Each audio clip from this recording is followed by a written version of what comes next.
Vérissure, le numéro 1 des alarmes en France. Rendez-vous sur vérissure.fr pour votre demande de devis gratuit. Vérissure présente.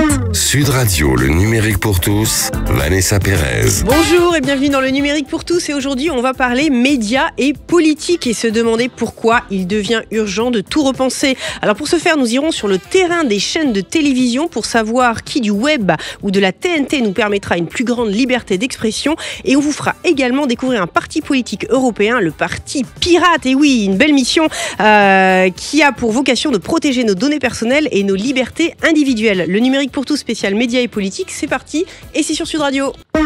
Sud Radio, le numérique pour tous, Vanessa Pérez. Et pour commencer cette émission spéciale médias et politique, j'ai le plaisir de recevoir Nathalie Sonac. Bonjour Nathalie. Bonjour Vous Vanessa. êtes professeure à l'université de Paris-Panthéon-Assas. Vous êtes ancienne membre du CSA de 2015 à 2021 et vous êtes aussi l'auteur du livre Big Bang dans les médias paru aux éditions Odile Jacob. Alors Nathalie, on va rentrer dans le vif du sujet. Vous, c'est clair, hein, vous défendez une nouvelle vision de l'information et vous clamez haut et fort, notamment dans une tribune qui est parue récemment dans la Tribune Dimanche, qu'il faut tout revoir dans les médias. Tout revoir dans les médias, pourquoi Nathalie ? Oui, je pense qu'il faut tout revoir dans les médias parce qu'aujourd'hui, on s'informe différemment. On ne fait pas que s'informer en achetant de la presse écrite ou en regardant sa télévision. On s'informe beaucoup, massivement, voire maintenant prioritairement sur les réseaux sociaux. Et les propriétaires de ces nouveaux acteurs sont notamment ceux qu'on appelle les GAFAM. Pour Google, Apple, Facebook, Amazon et Microsoft sont des acteurs extrêmement puissants, économiquement parlant, financièrement parlant. On y reviendra évidemment, mais sont également des acteurs américains. Peut-être le point qui me semble moi le plus important, c'est que on est confronté tous les jours à une masse de plus en plus importante d'informations et qu'il n'y a pas de hiérarchie dans cette information. Donc on peut être sur les réseaux sociaux et lire un article de grande qualité qui a été sourcé, vérifié et dans le même temps, dans les mêmes conditions, confronté à des fake news qui pullulent totalement l'espace informationnel. Alors justement, Nathalie, on a des pays, si on se compare à l'Allemagne et aux États-Unis, où on a des groupes de médias. Hein. On a Bertelsmann en Allemagne, on a la BBC en Angleterre, on a même le groupe Rossel en Belgique, qui sont des groupes qui depuis très très longtemps travaillent à une concentration, justement pour avoir une force de frappe et une puissance pour traiter cette information. On a des phénomènes émergents, on a vu récemment l'actualité en France avec des acquisitions comme CMA-CGM qui récupère notamment le groupe Altis, qui est propriétaire de RMC Sport et de BFM TV. Est-ce que ça veut dire qu'il y a un mouvement, une tectonique des plaques, si je peux l'appeler comme ça, qui fait que le monde de l'audiovisuel est en train de se structurer pour répondre à ces fameux GAFAM ? En tout cas, c'est clairement une réaction du marché face à une transformation majeure. Mon ouvrage, vous disiez Big Bang, en fait, ça s'appelle le nouveau monde des médias. Dans ce nouveau monde des médias, on a des nouveaux acteurs et les anciens acteurs n'ont plus la capacité de faire face à cette concurrence. Donc on constate que nombreux sont ceux qui vont fusionner, vont tenter d'acquérir de nouvelles chaînes, de nouvelles radios pour réaliser tout simplement, comme n'importe quelle entreprise, bien des synergies, mutualiser des coûts pour pouvoir mettre plus d'argent, innover, notamment à la fois dans la technologie, puisque la technologie devient un acteur et un élément central finalement dans le modèle économique des médias, et puis évidemment investir et financer des contenus, parce que ces nouveaux acteurs sont très puissants. Je prends l'exemple, par exemple, de Netflix, c'est un acteur, beaucoup de foyers, un foyer sur 4 en France est abonné. C'est un acteur qui est très puissant économiquement parlant. Il est capable d'investir 17 milliards d'euros dans les contenus, lorsque, par exemple, nos 4 acteurs principaux, que sont les groupes TF1, M6, France Télévisions et Canal+, ont investi à eux 4 pendant 5 ans moins de 10 milliards d'euros. Ah oui. Donc vous voyez bien, les échelles sont totalement différentes. Donc ces opérations de fusion, d'acquisition, de concentration, on les observe aux États-Unis fortement. Hein. Disney s'est rapproché de la 21st Century Fox. Beaucoup de Discovery s'est également rapproché d'un grand acteur. On s'aperçoit qu'il y a des intégrations qui sont des intégrations verticales, des intégrations horizontales. Ça participe de ce grand mouvement et qui vient finalement restructurer l'ensemble du secteur des médias. Alors Nathalie, récemment on a eu une série d'enquêtes parlementaires qui ont été diffusées justement sur nos chaînes de télévision pour recueillir la vision de capitaines d'industrie. On a pu écouter Vincent Bolloré, Xavier Niel dans le cadre du renouvellement des fréquences de la TNT. J'ai envie de vous demander si ces entretiens pour vous ça peut permettre de vraiment faire évoluer tout un système, ou alors on était quand même un peu dans la société du spectacle et dans certains règlements de compte, on peut le dire comme ça.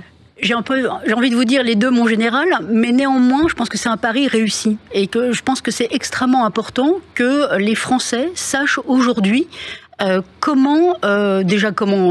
servent leurs impôts, mais pour aller plus loin, comment se fabrique l'information, combien coûte l'information, qui sont ces propriétaires de grandes entreprises. On parlait à l'instant de concentration, on pense à Rossel, on pense à Bolloré évidemment, on pense à Rodolphe Saadé qui vient de rentrer dans les médias, on pense à Xavier Niel, au groupe des assomptionnistes qui possèdent la Croix, etc., etc. On a quand même des industriels qui sont puissants, qui sont présents aux manettes de groupes qui ne sont pas des groupes comme les autres. On ne peut pas considérer un groupe médiatique comme un groupe d'automobile ou encore de pots de yaourt, parce que derrière, il y a la fabrique de l'opinion. Pourquoi c'est important, ça? C'est quand même un élément essentiel, c'est que les gens doivent bien comprendre, les citoyens, les Français, quand je dis les gens, nous tous, on doit bien comprendre les clés de la fabrique de l'information, parce que ce sont aussi des entreprises qui participent à l'influence, à la fabrique de l'opinion publique. Donc cette transparence sur les enjeux,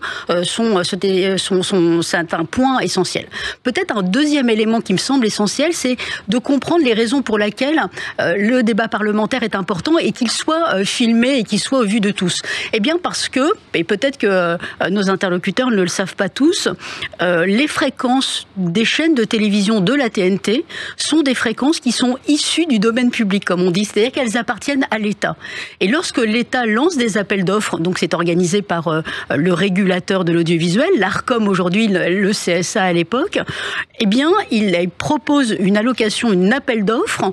Les entreprises, les industriels répondent à ces appels d'offres et c'est une allocation de fréquences qui est allouée gratuitement en échange d'obligations. Donc il faut le comprendre, effectivement. Et donc il faut vraiment comprendre que parce que c'est du domaine public que ce débat parlementaire publié, filmé et transparent soit essentiel pour nos démocraties. Alors expliquez-nous, vous qui maîtrisez parfaitement les arcanes, on va dire, de ce monde des médias, on a reproché justement dans ce cadre des enquêtes parlementaires à certaines chaînes de télévision, notamment comme C8 ou des émissions comme Quotidien, de ne pas faire preuve de pluralisme et les chaînes s'en sont bien évidemment défendu. Est-ce que vous avez le sentiment que le véritable sujet est adressé et a été adressé? Alors le véritable sujet, il n'est pas complètement adressé, mais la question est centrale. Pourquoi finalement a-t-on besoin qu'il y ait un pluralisme des courants de pensée et d'opinion sur les chaînes de télévision? Parce que en fait, lorsque je suis derrière ma chaîne, lorsque je regarde C8, lorsque je regarde CNews, eh bien ça participe à me forger une opinion. Je vais savoir, on le saura tout à l'heure, ce que le parti pirate propose pour ces européennes-là. Par exemple, et donc toutes les chaînes de télévision ont cette obligation pendant les périodes électorales que chacun des partis politiques puisse s'exprimer en bénéficiant exactement du même temps de parole.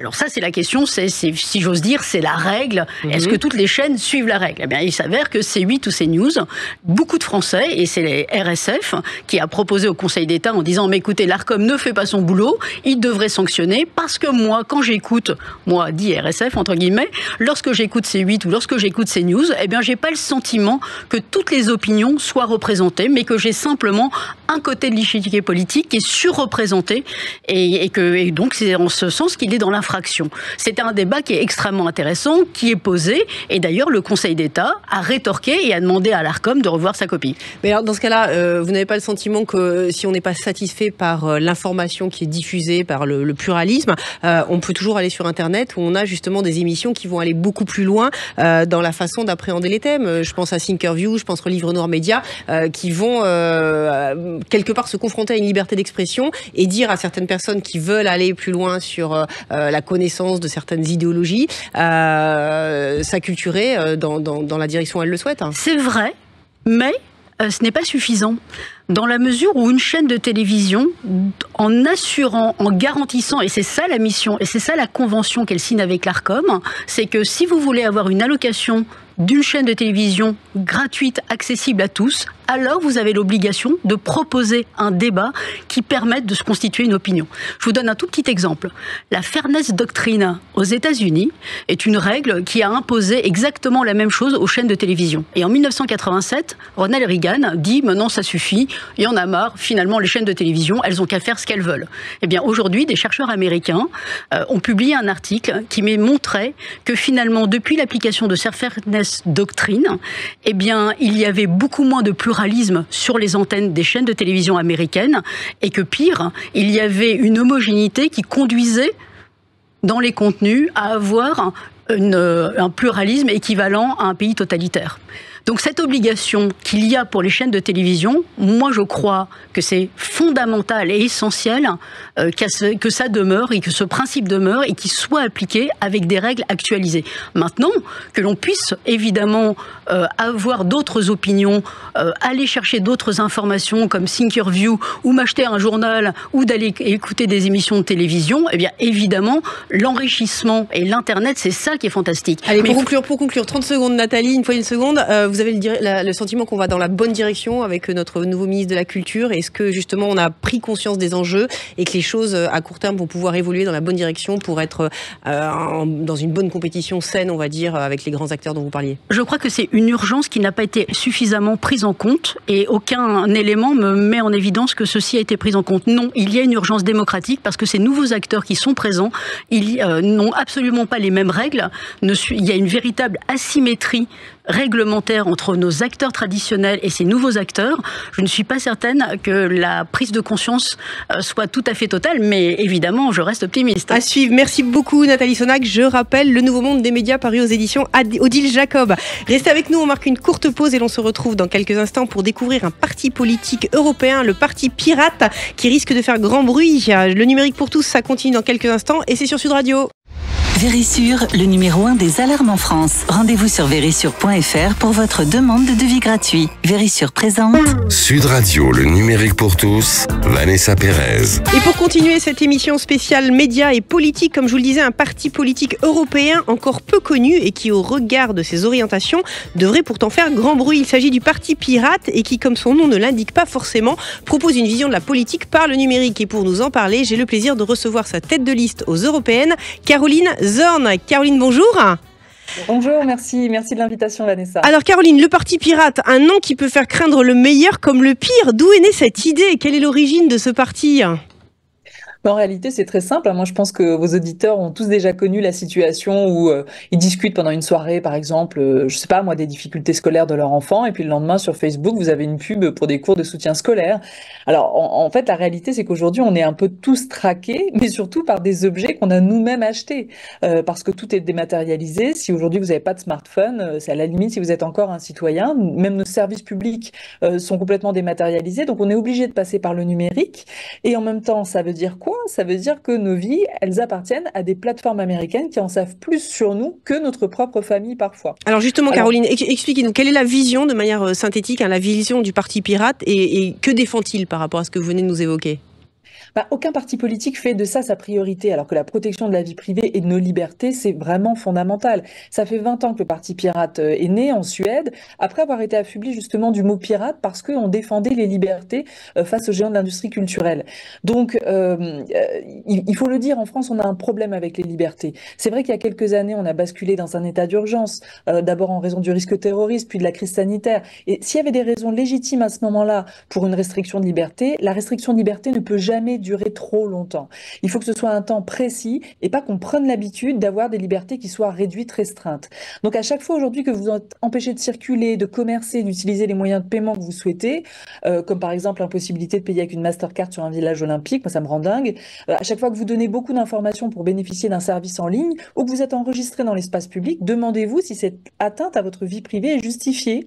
Et souvent on vous dit que c'est pour être en sécurité, mais c'est rarement prouvé en réalité l'efficacité des systèmes qui nous pistent pour assurer notre sécurité. Donc il faut toujours interroger les limites, les durées de restriction, et sinon on devient comme en Chine, vous voyez, avec des notes de citoyens pour avoir la possibilité d'accéder à un crédit ou à l'université. Donc le Parti Pirate, c'est ça, c'est un peu la mission qu'on s'est assignée, c'est défendre la liberté comme principe et les restrictions de liberté comme des exceptions.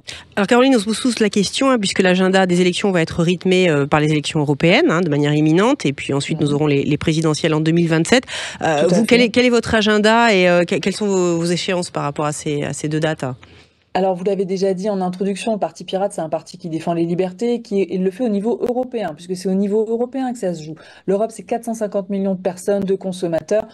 Vous pouvez pas avoir un pied à pied aujourd'hui, une discussion sereine avec Uber, Airbnb ou Amazon, alors que ce sont eux qui ont la capacité de façonner nos villes aujourd'hui, que en étant sur un raisonnement franco-français. Donc l'Union européenne est hyper importante et c'est pour ça que nous, fédération de partis pirates de toute l'Union européenne, puisqu'on a des députés au Luxembourg, des ministres tchèques, des eurodéputés allemands, notre ADN, c'est d'améliorer l'Union européenne à travers les principes du programme. Et puis cette campagne des européennes, évidemment, nous sert aussi à installer notre projet dans les municipales de 2026 et pourquoi pas dans les présidentielles. On a déjà des élus locaux, hein, Besançon, Marseille, Strasbourg, des petites collectivités également, dont des maires pirates en Alsace. Donc vous voyez, le Parti pirate, c'est un parti qui émerge, qui aura de l'avenir. Et vous nous reverrez dans toutes les prochaines élections si le parti le vote, parce que nous votons chaque décision. La démocratie, on la veut sincère et donc on se l'applique d'abord à nous-mêmes. Alors pour être très concret, Caroline, comme n'importe quel parti, vous avez un programme avec différentes typologies thématiques. Parlons de l'éducation, ça c'est un sujet qui vous est cher et que vous évoquiez en introduction. Sur le volet éducation, je ne sais pas s'il y a un ministère de l'éducation au Parti pirate, très concrètement, quelles sont vos propositions? Ouais. C'est vrai qu'on aborde tous les sujets. On a été connu par le numérique, mais on veut aussi, au-delà des questions de liberté en ligne, une écologie rationnelle. On veut si vous voulez, qu'on s'appuie aujourd'hui sur la science et sur la recherche, sur l'innovation. Et donc, quand on parle de numérique, forcément, déjà, il faut le redire, notre vie entière est liée au réseau Internet. Hein. Donc, voilà, même quand on veut avoir un humain derrière un guichet, ça devient compliqué. Mais aujourd'hui, ce qu'on constate, c'est qu'au lieu d'apprendre aux enfants à connaître le fonctionnement avec une vraie éducation au numérique, les politiques en France se contentent de sortir des tribunes pour limiter la consommation d'Internet ou dire qu'il faut interdire l'anonymat alors que l'anonymat en ligne n'existe pas. Donc l'éducation au numérique, c'est la clé. Et le numérique doit être synonyme de solidarité, de liberté. Et je tiens à dire en matière d'éducation que quand vous avez un enfant qui a des troubles 10, vous êtes bien content d'avoir des logiciels éducatifs qui permettent de l'aider à mieux lire. Et quand vous vivez dans un endroit qui est très éloigné en zone rurale des commerces physiques, c'est le commerce en ligne qui vous permet de maintenir les gens dans les zones rurales et d'avoir des ressources pédagogiques quand vous n'avez pas de cours particuliers à 25 km à la ronde. Donc il faut apprendre aux enfants à protéger leur intégrité numérique, c'est-à-dire à protéger tous les aspects de leur personne en ligne, plutôt que de leur interdire les écrans sans distinction. Donc oui, vraiment, il y a énormément de choses à faire du point de vue de l'éducation au numérique, scolaire, mais aussi toute la vie, avec une éducation populaire au numérique. Caroline, dans votre programme, il y a une partie aussi assez conséquente, bien évidemment, qui est dédiée à la partie économique. Et vous évoquez notamment le fait que dans 5 ans, nous aurons tous de la monnaie virtuelle, donc plus d'espèces, et donc plus de liberté individuelle. Qu'est-ce qui vous fait dire ça? Vous pourriez développer pour mieux comprendre effectivement ce quotidien économique qui nous attend, semble-t-il, selon vos prédictions? Ouais, moi d'abord, j'ai envie de parler en fait du liquide. C'est-à-dire que ça aussi, c'est un problème actuellement. Quand vous êtes commerçant, quand vous êtes artisane, quand vous avez de l'argent liquide qui est le fruit de votre travail, vous le déclarez. Voilà. À partir de là, vous devez pouvoir l'utiliser comme vous le souhaitez. Et qu'est-ce qu'on constate? C'est que la liberté de paiement, elle se restreint. Le 24 avril dernier, qu'est-ce qui s'est passé dans l'hémicycle de Strasbourg, dans ce Parlement européen que je veux tellement rejoindre? Eh bien, l'Union européenne a interdit les paiements en espèces supérieurs à 10 000 euros. Alors, on peut se dire comme ça que c'est beaucoup, mais en réalité, ça va être toujours plus bas parce qu'il y a toujours un soupçon en fait sur l'utilisation du cash, du liquide. Et l'Union européenne a aussi interdit les portefeuilles cryptographiques hébergés anonymement. Enfin, globalement, c'est une lutte de l'Union européenne contre les crypto-monnaies. Et en réalité, ne pas avoir le choix d'utiliser le moyen de paiement qu'on souhaite, eh ben pour moi, ça porte atteinte à notre liberté financière. Il faut quand même dire qu'il y a 12% des Français qui détiennent aujourd'hui des cryptos. Donc, c'est pas un petit sujet. Donc, moi, je tiens à rassurer les familles dans lesquelles il y a des jeunes adultes qui en parlent. Voilà. Donc, la liberté financière, elle est importante. Ça fait partie des libertés. Et donc, oui, en effet, il faut s'accrocher à cette possibilité de payer en liquide parce que c'est ça qui peut vous garantir un anonymat et également aux crypto-monnaies. Moi, je pense qu'elles vont beaucoup se développer et qu'il ne faut pas avoir un avis arrêté, comme j'entends beaucoup de gens en avoir actuellement sur ça. C'est un vrai phénomène, il faut le prendre au sérieux et le Parti pirate veut le prendre au sérieux. D'ailleurs, on aurait adoré avoir des possibilités de diversifier les dons à notre parti politique, mais on est encore sur un vieux système qui n'accepte que les paiements, virements en euros. C'est très dommage. Il faut moderniser le système politique et ça également. Caroline, vous évoquiez aussi la verticale de l'écologie dans votre vision politique. Est-ce qu'il n'y a pas un paradoxe effectivement à défendre une vision du numérique, donc du numérique et de la consommation des kilowattheures, des serveurs, et des data centers, etc. Et avoir une approche raisonnée du numérique? Comment vous gérez cette ambivalence? Alors, on a beaucoup entendu ces dernières années, et j'étais la première à parler de sobriété parce qu'on a besoin d'une sobriété numérique, ok, mais en revanche, il y a une véritable folie qui s'est emparée des personnes et dans les discours publics. À part vider votre boîte mail, en ce moment, vous n'entendez pas grand-chose. Alors d'ailleurs, au Parti Pirate, on a des experts sur le sujet qui vous disent, si vous voulez protéger la planète et consommer moins d'énergie, il vaut mieux arrêter l'appareil à raclette que débrancher votre box, hein. Donc, il y a un espèce de délire comme ça qui s'est emparé sur des chiffres qui sont pas toujours les bons en réalité. Donc sur la sobriété numérique, la vraie sobriété numérique, c'est garder son téléphone le plus longtemps possible, parce que ce sont les terminaux, les téléphones, les smartphones, les tablettes qui renouvelaient régulièrement parce qu'on est obligé parfois même d'avoir les derniers logiciels, la dernière version des logiciels qui polluent énormément. Donc c'est pas tant la consommation de data que le fait de se rééquiper en permanence. C'est ça qui doit être lié à la question de la pollution numérique. Donc, et ça, vous voyez, c'est des choses qu'il faut apprendre. Il faut apprendre aux enfants que quand vous utilisez Internet, c'est plus sobre d'utiliser le Wi-Fi que votre 4G ou votre 5G. Donc, c'est des choses comme ça qu'il faut apprendre, c'est des réflexes, mais il faut être rationnel et utiliser les bons chiffres et le faire sérieusement. Et c'est un petit peu ce que nous, Parti Pirate, on reproche à d'autres partis, c'est qu'ils ont des grands discours sur l'écologie du numérique, et puis en fait quand vous écoutez et que vous comparez les chiffres, c'est pas sérieux, voilà. C'est vrai qu'il y a beaucoup de scientifiques, et d'experts qui connaissent leur métier dans votre parti, ça c'est important de le souligner. Comme tout parti, vous avez une vision, du moins je l'espère, mais ça veut dire que dans 5 ans, si le Parti Pirate est là et s'il n'est pas là, c'est quoi la différence de société dans laquelle on pourra vivre ? Vous savez, moi je vis à Strasbourg, hein, donc l'Europe, je sais ce que c'est, on est une capitale européenne, et je sais aussi que l'Europe, elle s'est fondée sur une protection d'après-guerre, avec des frontières, avec des hommes politiques, avec une absence de réseau Internet grand public évidemment, et aujourd'hui il faut repenser les institutions par le prisme de cet nouvel ordre qui est issu du cyberespace. La politique, c'est comme ça qu'elle doit se faire aujourd'hui. On ne peut pas nier qu'on vit dans un monde où Elon Musk ou Zuckerberg peuvent changer le sort d'un État. Donc il faut avoir une connaissance approfondie des systèmes, des réseaux. Il ne faut pas croire non plus qu'on est démuni, parce que Internet permet aussi une participation démocratique. Et participer à la société, c'est faire société. Aujourd'hui, si vous n'avez pas Internet, vous êtes au banc de la société. Vous n'êtes quasiment plus un citoyen. Moi, je suis experte ONU sur un programme ONU Habitat qui s'appelle le Programme pour les villes intelligentes inclusives. Et c'est un défi majeur que de faire vivre des populations avec les mêmes droits d'accès à l'information, à l'expression. Et tout ça, ça passe par Internet. Donc ça devient un droit fondamental. Donc aujourd'hui, il faut voter Parti Pirate le 9 juin pour se rappeler que la liberté d'expression, la liberté d'accéder à Internet, elle fait de nos sociétés des sociétés démocratiques. Et donc oui, il faut concevoir une nouvelle éducation qui soit basée sur le numérique. Et c'est pas simple dans un monde où on ne fait que s'en méfier, que diaboliser le numérique. Il peut avoir des effets extrêmement nocifs, mais c'est comme le feu. À un moment, le feu, c'était une nouvelle technologie. Il fallait quoi? Interdire l'utilisation du feu? Non, les nouveaux outils, il faut apprendre à les maîtriser. Il ne faut pas se contenter de les bannir. Voilà ce que merci beaucoup, Caroline Zorn, le Parti Pirate, donc le 9 juin. On vous laisse libre de vos choix, mais merci beaucoup pour la démonstration. Nathalie Sonac, je rappelle donc votre ouvrage, Le Nouveau Monde des Médias, paru aux éditions Odile Jacob.